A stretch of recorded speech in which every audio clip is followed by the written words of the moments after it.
Aquest any tornem a celebrar la Diada Nacional de Catalunya amb dones i homes bons a la presó i a l'exili per defensar la democràcia i el dret fonamental a decidir el nostre futur polític, el nostre futur com a nació. A les portes de la sentència del judici de la democràcia hem de fer sentir més que mai la nostra veu. Un any més, tornem a omplir els carrers, seguim lluitant per la independència i l'autodeterminació, per la República Catalana i per la justícia social.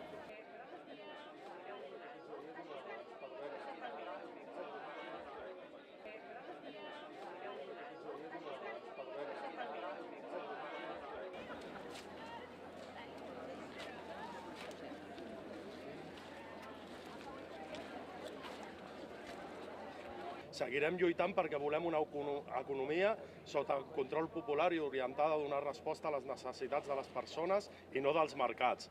Seguirem lluitant per un desenvolupament just socialment amb els països més empobrits, els perdedors del capitalisme i sostenible ambientalment. Seguirem lluitant perquè com a poble no som res si no hi som totes. Volem un poble lliure en un món lliure. Visca els països catalans lliures! Visca!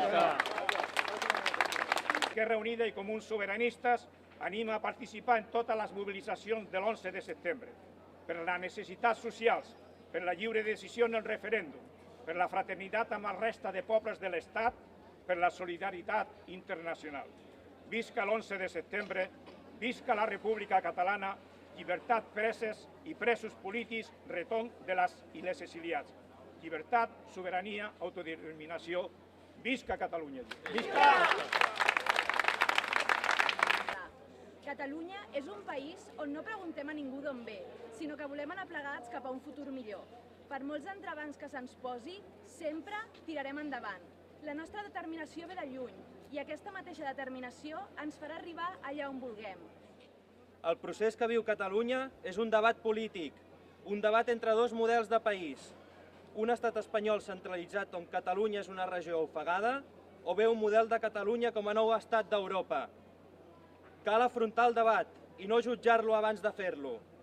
Per otorgar-se un projecte comú cal no només saber què es vol deixar enrere, sinó també ser capaç de convertir aquesta voluntat en determinació i la determinació en acció. I perquè l'acció col·lectiva sigui eficaç, cal sempre que persones i grups que habitualment funcionen per separat o fins i tot en competència sàpiguen conjugar les seves estratègies i enfocar-se en allò que comparteixen. Per fer la independència, però, necessitem tornar als valors de l'1 i el 3 d'octubre. Necessitem unes institucions fortes i compromeses, uns polítics valents i decidits a complir el mandat del poble i una societat civil perfectament organitzada. Hem de posar en evidència que a l'altre costat de la taula del suposat diàleg no hi ha ningú i que l'única via és la unilateralitat. Volem la república i la llibertat dels presos, el retorn dels exiliats i la fi de la repressió. Volem decidir el nostre futur i així ho farem. No en tingueu cap dubte, ho tornarem a fer. Permeteu-me que recordi amb especial afecte el nostre president, Jordi Cuixart, president d'Òmnium Cultural, l'entitat més important sociocultural d'Europa. A un dirigent d'una entitat cultural se'l jutjarà per haver-se manifestat conjuntament amb molts de nosaltres per defensar la democràcia i la llibertat d'expressió. Llibertat! Llibertat! Llibertat! Llibertat! Llibertat!